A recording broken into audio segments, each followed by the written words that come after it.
Alan here, the Urban Arcade, and this is my random stories from Mortal Kombat 2. Now this is going to be a big one, as I have a lot to say about the game, because it is one of my favourite games of all time. Now the thing is, I got to playing it on the Sega Mega Drive, where a lot of people tried it on the arcade first. I didn't. I did on the original Mortal Kombat, but not this one, as there wasn't a Mortal Kombat 2 arcade machine anywhere. So I was constantly going between friends' houses that had it. But the only thing is, not many of my friends did have it, because games are very expensive, especially as you were a kid. If you said, "Mum, can I have £50 to buy a game?" they would probably laugh at you, and then throw a roundhouse kick to follow. But then the sound effects of this game were perfect. Just this little parts of lightning at the beginning, then you see Mortal Kombat 2. Now for me, this is the best version, in the sense that I liked it for its minimal sounds, and its kind of gritty graphics. I don't know, it seemed very dark, although back then I didn't feel that they were sprites taken from real people. I don't know why, I just sort of thought it was like Street Fighter. I thought they changed it, where they actually drew the characters. Maybe because I was playing it on Sega first. You know, little did I know that it was so much better on the arcade. My favourite character is Reptile, which you play as on this game. Now I couldn't believe it, seeing as he was so mysterious in the original Mortal Kombat. So it was great that you could actually play as him. And seeing Shao Kahn and what looked like Goro at the time, I couldn't wait to get to the top of the ladder.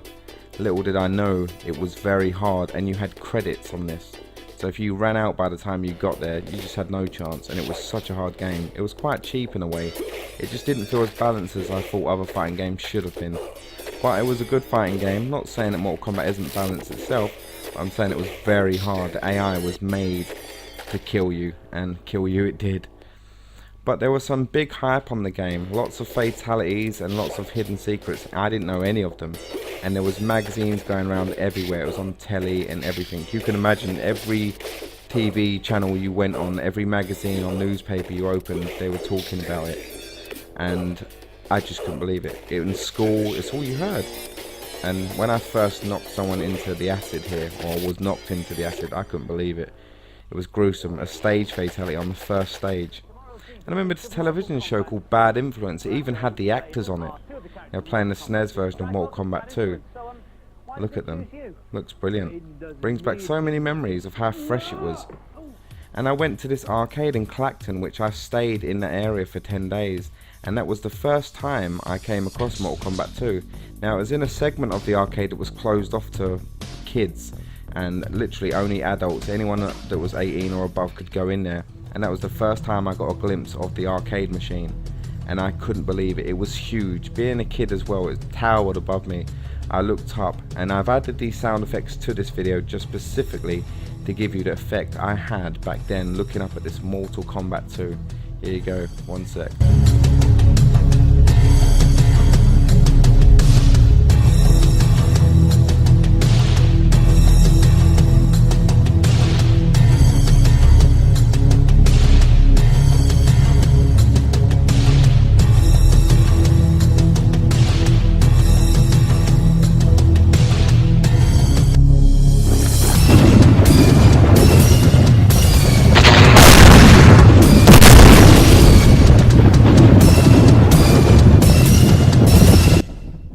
Still gives me goosebumps. Now the first game I ever purchased on the PlayStation 3 was Mortal Kombat 2. It was the first download I ever purchased too.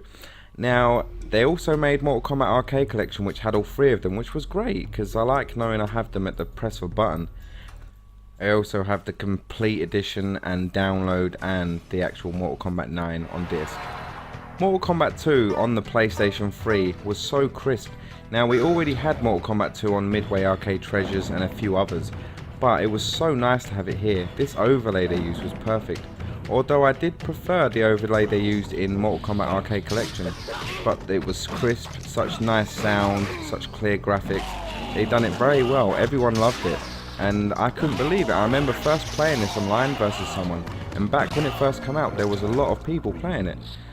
Even now you can still find the match, weirdly enough. I thought the servers would have been gone years ago, but I tried it a while ago and I was playing a few people. They were way above my league, so I got slaughtered to pieces. Now when I eventually did play Mortal Kombat 2 on the arcades, I was blown away by its graphics. Obviously playing it on the Sega Mega Drive and a few goes on the SNES to see the advancements were crazy. It was just too much for me. And Mortal Kombat Arcade Collection is nice because you can play it on here, and it has a really nice bezel edge look what you would have with the dragons on either side. I always loved that to it, and I often use it on some videos, especially if it's a Mortal Kombat video because it's my favourite. But then again, playing it in the arcade, there were some crazy people. Most of the time you ever played this against someone, it would be adults, which would get very funny with me when I used to beat them, because I got quite good at this quickly. Adapting to a 3-button joypad to an arcade stick was easy, especially when you're a little kid. I was so enthusiastic and won quite a lot. I even got a guy to almost punch me in the face for beating him. I did sort of smirk at him. Now going back to school, it was all you talked about. Everyone was sitting there talking about Mortal Kombat, practicing moves with each other, saying what finishing moves they knew and not telling you how to do them, selling them even. You know, there was even a sticker book which I owned and almost completed it, the Mortal Kombat 2 sticker book, which was brilliant at the time because you could just look through the pictures. We would often copy the stickers too. So people were selling drawings that they made, so it's perfect if you was an artist. Now the fatalities on this game were the best part about it. Obviously they wanted to top the first game. There were so many and you didn't know any of them unless you had a magazine or friends told you them or you found them out by mistake, which was quite rare. I believe I only ever found out one by mistake. There was blood and guts everywhere. Literally you would see them land on the floor. So much gorier than the first game, and being split in half to see blood bounce off the floor. And this little Easter egg they added to the head fatality in Mortal Kombat 1 with Johnny Cage. I loved it when I first found this out. It was crazy. I remember someone showing me, and this decap move from Reptile is my favourite fatality on the game. Well, almost. It's the Shaolin Dragon from Liu Kang. It even removes the health bars. Now that is fucked up. I never seen anything like it back then. It was the first fatality I wanted to learn. Now the fatalities were gruesome. You know, a lot of people did mention them. They caused a lot of controversy at the time, and people were not allowed to play it. Age restrictions started, and there was also stage fatalities. There was 3 of them to be exact, this being my favourite. But I mean, you could knock someone into spikes, they could fall off at random times if both of you held down, I believe. And also I remember playing this game and a friend of mine's mum walked in to see me knock him off the pit. She grabbed the cartridge straight out of the console, and that was the last time he was ever allowed to play it. Until we went to other people's houses and played it, but that was crazy. You know, she could see that was sheer horror, and she couldn't believe her eyes. She couldn't believe this was a game. She said, this can't be a game. She believed games like board games or sort of games where you're playing Tetris or Mario. But when she saw this, she couldn't believe it. And that made the age restrictions, and it was hard for you to buy this game, and your parents would think twice before saying, yeah, I'll get you that. Hold on a second. Now, a 15 certificate on a game. Come on, you know, they would see that, and that was the first thing they would see. A lot of my friends didn't have it, so it was quite rare in that case. But they did have a sort of comic relief element to it, having friendships and babalities, and that was a good thing. It was a wind-up mode, sure, but having that there was like the comic moment of Mortal Kombat. It was quite funny. It was to sort of ease the tension. Now, with Mortal Kombat 2, there was many ports of it. You know, with Midway Arcade Treasures on the PlayStation 2, when that first came out I grabbed it along with Midway Arcade Treasures Extended Play because it had Mortal Kombat 1 on it. Now what pissed me off a lot though is on Mortal Kombat Shaolin Monks, in the European version you couldn't unlock Mortal Kombat 2 even though Smoke tells you can. I couldn't believe it. I was so angry that I wrote about 5 emails to Midway. I remember one time finding Mortal Kombat 2 in a Woolworths store and thinking, great, it's only £30, so I told my parents about it, and a week later we came to pick it up, and it was the Master System version, and I couldn't believe it, but I was so high from seeing Mortal Kombat 2 for £30, I didn't really see that it had Sega Master System written on it, so I didn't end up getting it, which was a real big shame, especially back then, as I wanted my own copy. Now, Mortal Kombat Arcade Collection is the version I'm playing through most of this video. The reason being is because it's easy to record from with my HD PVR, so it can show you the story here. And that was a nice intro that you did get to see at the beginning. I remember staring at this for hours, you know, not playing, because it was quite expensive to play this arcade machine as it was, so I just sat there and watched really tall people standing in the way of it, well, adults, they were tall to me, and they were playing it and enjoying it, and some of them sort of didn't want me to get in the way. They didn't want me to see what was happening on the screen, which made me really want to play it more. And it was like, it was the cool thing at the time. Everyone was playing it, all the adults, you know, all the teenagers were playing it, and I couldn't play. It was just killing me. And I really wanted to play it on arcade because I knew that was the original way it was meant to be played, and it was so loud. I remember that crashing loudness of it just made me want to play it more, and I always wanted my own Mortal Kombat 2 arcade machine. I still think the intro to Mortal Kombat 2 is the best one. It's got such an atmosphere to it. The music on this game is probably the best out of all of the Mortal Kombats. And I listen to it sometimes just on its own, just the Mortal Kombat 2 soundtrack. Now, there was a lot of hidden surprises on this game. Maybe none as ever as elusive as playing versus Reptile on Mortal Kombat 1, but still, they were nice. I mean, you first got an inkling of those secrets when you was on the forest stage, the Living Forest, seeing Smoke and Jade appear from behind the trees. And that just made you want to fight them, but you never knew how until later. And I remember the first time I fought Smoke, I got smashed to pieces, sort of like I do now. Now, this is Jade I'm fighting now. All you have to do is low kick for a round before the question mark, and you'll fight Jade, which is probably the easiest one to do. Can take a bit of time if you don't know the AI's pattern, but when you do, beware. No projectiles can hit her, and she is extremely fast.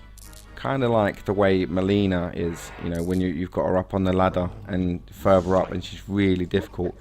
So yep, I got my ass handed to me on this one, but it was still nice, still the battle there, and still having these secret characters.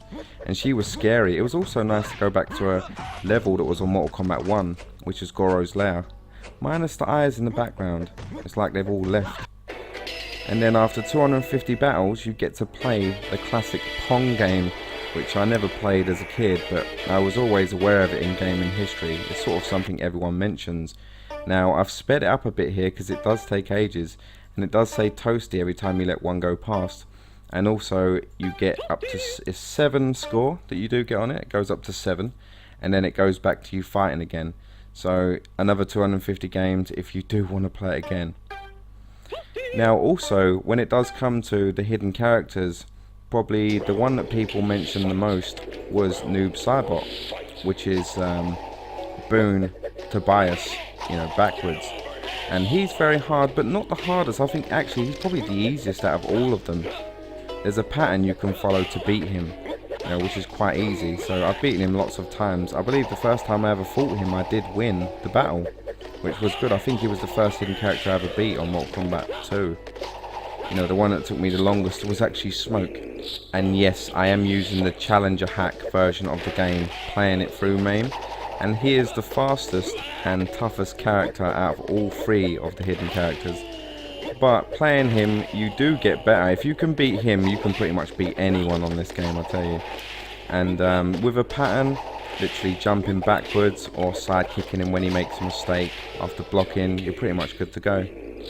Now let me tell you about the bosses. Kintaro, I couldn't believe it. I was like shocked the first time I played him. I think I lost just out of being shocked at the first time.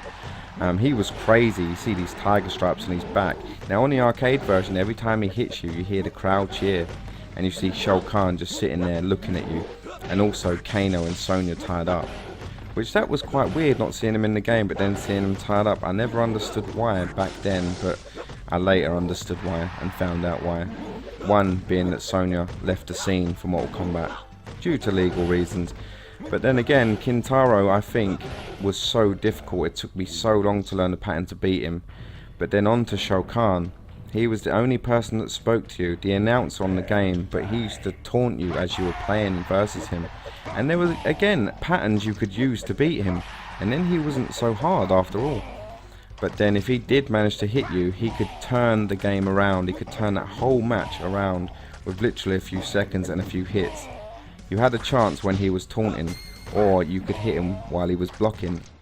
I remember seeing about 10 guys trying to beat him in the arcade, and they just couldn't do it no matter what they did. And I went up trying to fight him, and I couldn't even do it.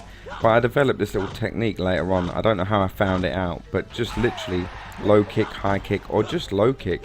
You know, even him blocking, you're going to beat him. You're going to chip away at his health. Now it's kind of a cheap way of beating him, but if you was in the arcade, you'd be grateful for this with the amount of money you'd be spending. Now you just keep at it, keep kicking him until you've beaten him.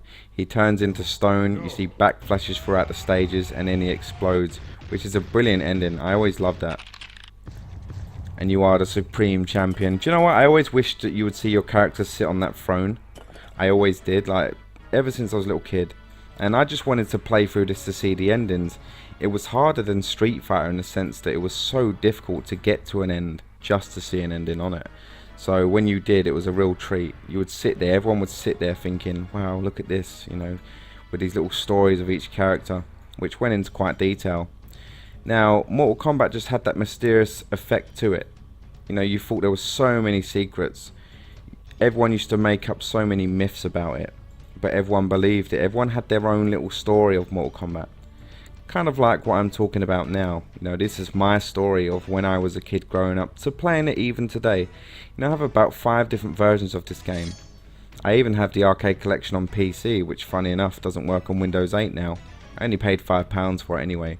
But it's just one of them things I always come back to, because it still has that rawness to it. It still has the same feelings. You know, shortly after I watched Mortal Kombat the movie, and it's heavily based on this game. You know, Mortal Kombat 3, it was sort of around the time, but Mortal Kombat 2, it has all the characters from it. And everyone was playing it at the time, especially in the UK. And it's just nice to see that the game has aged quite well. I mean, a lot of people say that Mortal Kombat 2 is the best Mortal Kombat there is. You know, from the old ones anyway. And although Mortal Kombat 1 is still my favourite and always will be, I just love this one. For its atmosphere, it's very dark, it's very gritty, and it's just got such a good, unique feel about it that I don't think they could capture after that. I mean, after this one, to me, in my opinion, the game slightly went downhill. I didn't get into the juggling and combos of Mortal Kombat 3, even though I did like it, don't get me wrong. But more Mortal Kombat Trilogy, so when I got that, that was what really got me into Mortal Kombat 3. Now I have a lot more to say about the game, but we would be here all day. So that is my random stories of Mortal Kombat 2. I do hope you enjoyed it, as I plan on making many more random stories of other games.